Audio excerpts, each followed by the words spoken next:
Hey agave lovers, welcome back to the channel. My name is Lucas and today let's talk about Agave Truncata. We have another variegated one here. We've worked with a few Truncata in the past. We planted one over next to my driveway. It's one of my first planting videos. A few videos ago we planted a nice variegated one. And today we are going to plant another variegated one. This one is a little different, however. This one has striated variegation. And I love striated variegation. It's my favorite variegation on succulents. I absolutely love it. I love everything that's striated. Agaves, aloe, you name it, I love it. It's my absolute favorite pattern. And this one is a beauty here. This one, like many truncata, if you grow these plants, you know that you may or may not know or even have the problem that I do here where I live. Mealybugs love truncata. It doesn't matter if it's variegated, non-variegated, doesn't matter. It doesn't matter if it's small, in a pot, in a greenhouse, in the yard, mature, doesn't matter. Mealybugs find these plants. And unfortunately, it's always an issue, ongoing issue here in the yard and in the greenhouses. And right here, no different. With this one here, we have some problems. This one was in my special greenhouse. So I would look at these plants pretty much on a daily basis. And, problems can arise very quickly when it comes to truncata. So we have to be quite vigilant and check out our plants as frequently as possible. So I went into the greenhouse, I would say this fall, just before this leaf started to separate and come back, and realized that I had a ton of mealybugs in here. And I've sprayed it multiple times, and I've used the brush to kind of physically take out the mealybugs. But nonetheless, it has developed some problems. There's a whole bunch of mealybugs on the bottom of the leaves too. So when we're checking these things, when we're checking on these plants in the yard or in the greenhouse, we have to also remember we need to inspect the bottom of the leaves, because that's typically where a lot of these mealybugs will hang out, in addition to, the terminal spines here and in the central cone area. So we always have to take a look at those. And I've got another one back here, and I'll show you a little close-up of it in a moment. But this is another variegated truncata that I've had. This is actually the first one. I've had this, I would say, for about maybe 7 years. And it was quite large. It was, I would say, 20 to 24 inches. It lost most of its leaves when I first bought it and potted it. And it's developed a lot of mealybug issues. So this was in multiple greenhouses, and it's been in 2 different places in the yard. This is the second place. And it's finally starting to do better, but it's still not great. So when I'm done planting this truncata, we're going to come over here and try to take care of this. And how we'll be taking care of that is, first, we're going to use the brush to get out the mealybugs. You can probably see some mealybugs right here on the outside, but they like to hang out in the terminal spines, in the center of the core, in the cone area right there. And then we'll probably remove some of these dead leaves as well. Another thing we're going to do to try to help out this truncata is we are going to prune some of the underlying branches here on this moon lagoon, this eucalyptus moon lagoon. Beautiful tree. And it's not quite to its mature size, but it is getting close. It's not a huge tree. It stays quite small, and I do prune it and try to keep it kind of tame here in the front. And one of the reasons why I really like this tree is it provides really nice filtered light. It's not going to create cast just a total shadow over this area. It does create a nice filtered light. Blows in the breeze, and these plants get plenty of sunlight. But it is actually getting a little bit light starved at the moment. We are heading into our spring. It's February 2nd today. So this is when everything starts to grow. Trees, shrubs, cactus, agaves, everything in the yard is going to start to really grow. So I am going to prune up this tree a little bit. I've got a lot of branches under here, so I want to thin this out so that this can get as much sun as possible this springtime. We'll get a lot more a lot more branches established once we head into the summer, which is great because I do want to have this even more filtered sun. We are facing south here, so this gets a tremendous amount of direct sunlight in the summertime. So I'm going to prune this up so it gets a little bit more sun in the spring, and then a lot of the branches will start to grow back as we move into the summer months.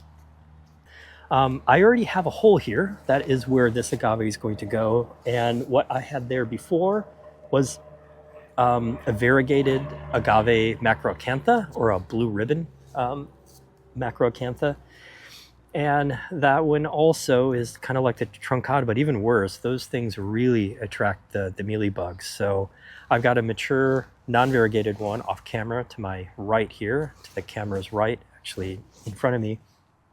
And this one over here has always done quite well, but some of the other ones in the yard, mealybugs absolutely devour them. So this one came out. I don't think I'm going to be able to save it, but I did pull out a lot of pups as well, so that's always great.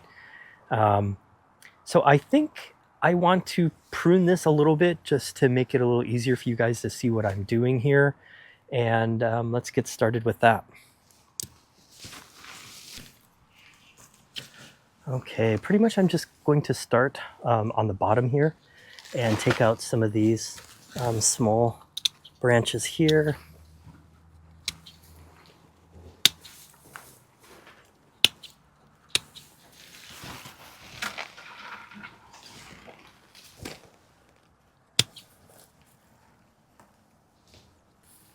This tree has really done well in terms of its shape, and I'm really happy with how this beautiful tree has turned out.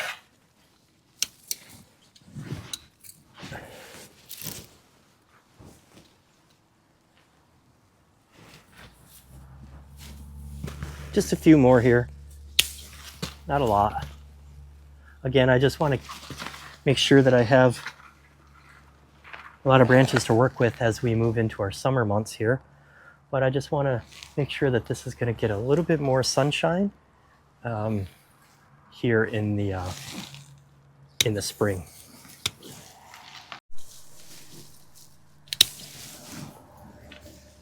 Just want to take out just a few more here. Here, that's good.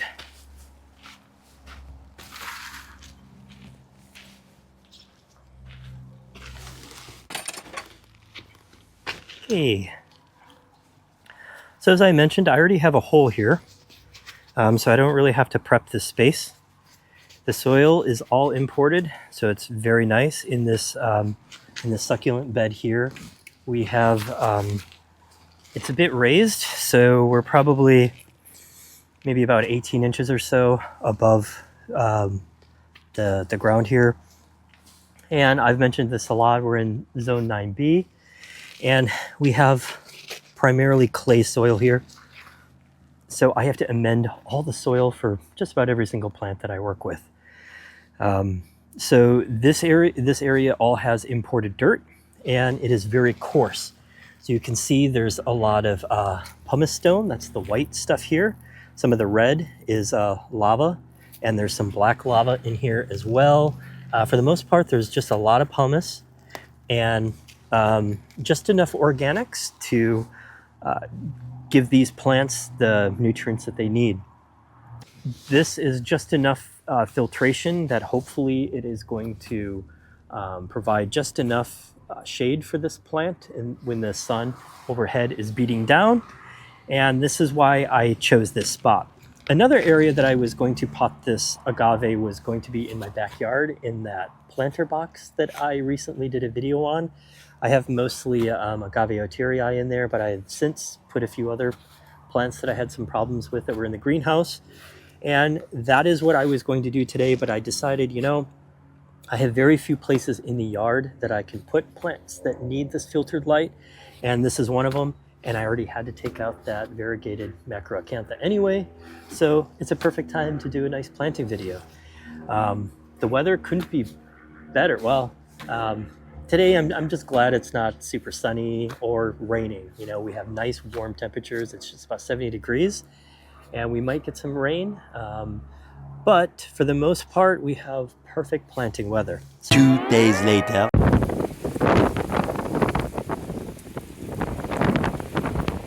So let's go ahead and get started.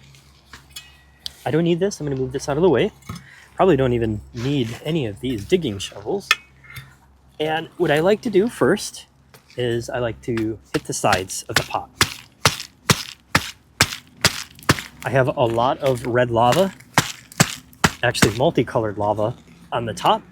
And I've talked about this in the past where I don't use an organic mulch on my agaves. I use an inorganic mulch. And my favorite to use is lava stone. Lava is very porous and it holds just enough moisture in the summertime to really keep this plant from drying out. And in the winter, it acts as a barrier from the cold. It doesn't do too much of a good job as a barrier in the wintertime because the pot does get quite cold, and that's where the roots are sort of making contact anyway. But for pots, it's mainly aesthetics in the summertime from drying the plant out. So let's go ahead, and I like to hit the sides.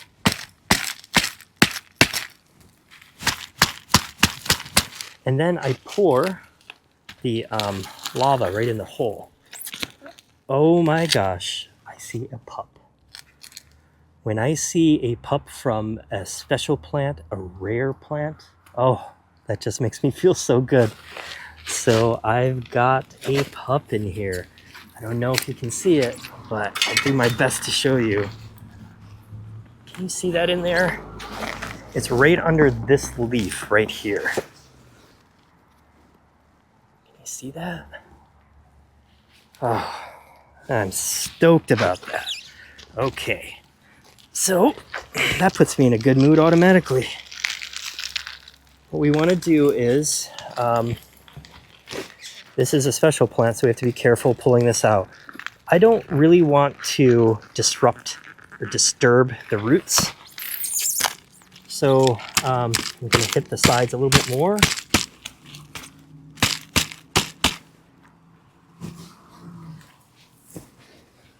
Just got to back some of this lava out, make a little bit more room here.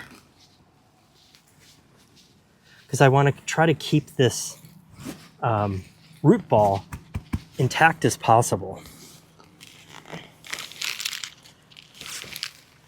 want to do this where I'm not grabbing at the pup. Here we go.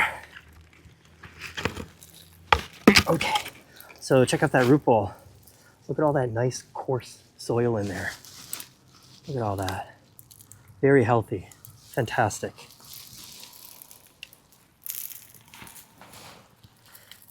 Can you see that in there? There's the pup right on the bottom there. So while I have it out, I take off my glove and there's a dead leaf. I'm just going to move that just to give this pup a little bit more room in here. The pup isn't very healthy.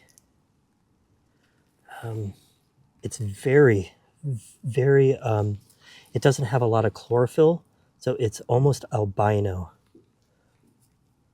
So we are going to try not to disturb that when I'm putting this in ground. See if I can get another view in here. You see that in there? It's a very albino. And that might be just because it's underneath that leaf and it's not getting a lot of sunlight. So I'm going to put it facing south so that pup right there gets more light. That is not quite the depth that I want it. I want it deeper than that. So since the root ball all stayed together, I'm just going to do that. Grab my shovel.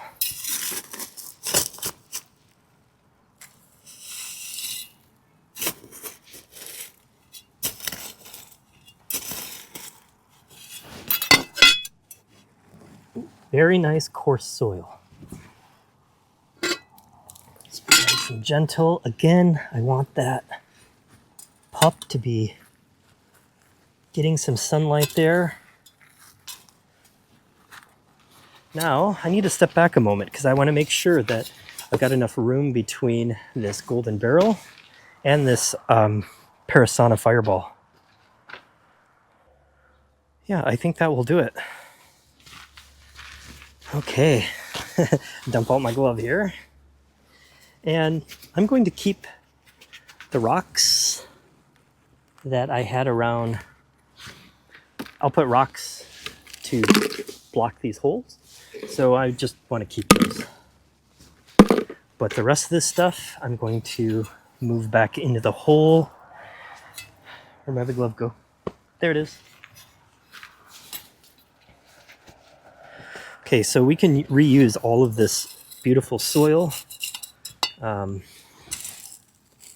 I didn't want to stress the plant out, so I wanted to leave the root ball in as intact as possible.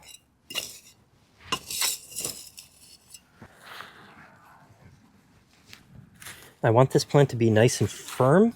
I want it to be nice and stable in this spot.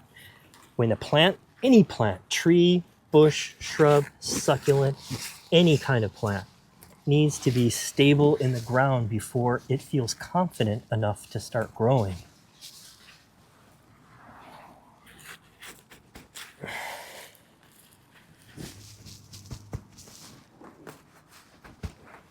And how I usually get mine as stable as possible is I will tamp the ground around it. I don't want to hurt the pup in there.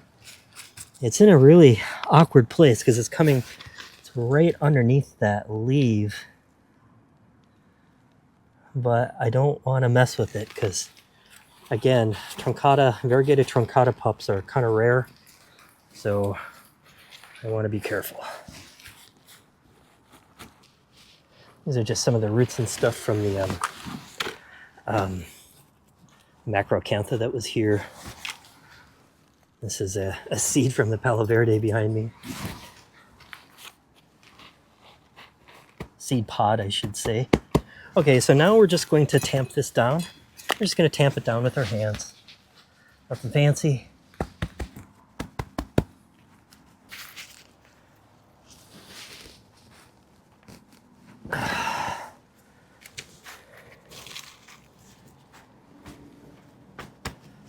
Okay, so now that we got that in there, I'm going to sprinkle just a little bit of this gravel around. This is just a little bit of ginger fines. Ginger fines and some DG, decomposed granite. And this is more just for aesthetics. Kind of a gloomy day today, but it's a really warm day. Warmest day of the year, I believe. We are almost 70 degrees today. High 60s. Just going to put a little bit more around the base. You don't have to worry about getting some of this dirt on the leaves. We'll just brush it off. Kind of want to mound it up a little bit more just to make this plant a little bit more stable.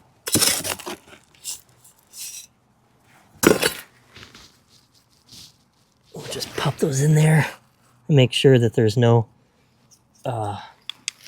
any gravel on that pup in there. So I just want to make sure that I'm still rolling here, and then we'll move the camera to try to help out this another truncata there.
Now that we have our Agave Truncata with the striated variegation in place, and we've kind of treated our other variegated Agave Truncata, now I'm going to water. We've had a extremely dry January, and we haven't had much water. So it's not going to be a routine that I water every single time that I plant. It really has to do with kind of the circumstances. I haven't watered this agave that was in the pot for quite some time, and we've gotten barely any precipitation in January. So we have everything in place, and I already did my spraying, but I decided that I want to definitely water. We do have a lot of dry roots here, and so I'm just going to give it a little extra water. And then after I'm done watering, I'm going to apply the neem oil solution one more time. So this is my favorite part. It is our reward for a job well done.